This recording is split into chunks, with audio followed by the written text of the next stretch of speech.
Por que a crise econômica só se agrava, se agrava, se agrava? Haja vista que a Venezuela é um país que tem talvez o maior lençol petrolífero do mundo conhecido. O que acontece? A Venezuela é um país que, ao longo de todo o século XX, teve uma economia rentista, uma economia dependente das exportações de petróleo. Então, sempre que o preço do petróleo está alto, a Venezuela está bem, e sempre que o preço do petróleo está baixo, ela está mal, né? Que é a situação atual. Você tem ali uma situação econômica difícil, uma situação que é agravada pelo conflito político existente dentro do país.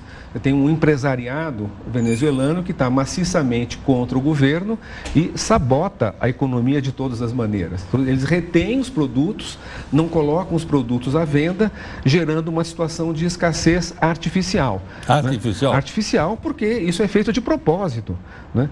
O produto não chega, então de repente você vai na farmácia e não tem antibiótico. Cadê o antibiótico? O antibiótico está escondido em algum lugar pela rede de varejo controlada pelo empresariado que está na oposição de direita.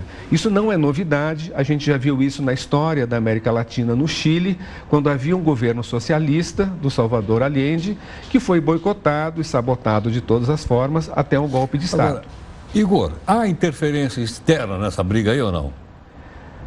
Os Estados Unidos financiam esses grupos de oposição de diferentes maneiras, né? Grupos de manifestantes que atacam com violência, atacam a polícia ou atacam os partidários do governo, né? Existe financiamento dos Estados Unidos a políticos de oposição.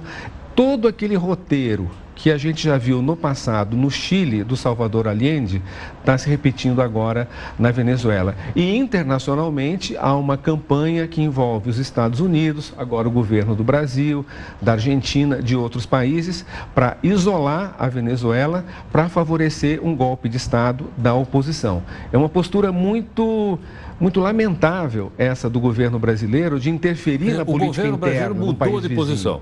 O Brasil, durante o período Lula e o período Dilma, eles apoiavam o governo da Venezuela. Sim, nós tivemos. E agora mudou. Agora mudou. Nós tivemos um golpe de Estado no Brasil e esse governo está ao lado da oposição de direita na Venezuela. É como se nós tivéssemos na América Latina dois partidos políticos transnacionais, né? Um partido progressista das forças de esquerda e um partido conservador das forças de direita. Isso transcende Brasil, Argentina, Bolívia, Venezuela, né? Você tem, então, alinhamentos políticos que vão além das fronteiras, que é o que leva o governo de direita do Brasil a apoiar a oposição de direita na Venezuela.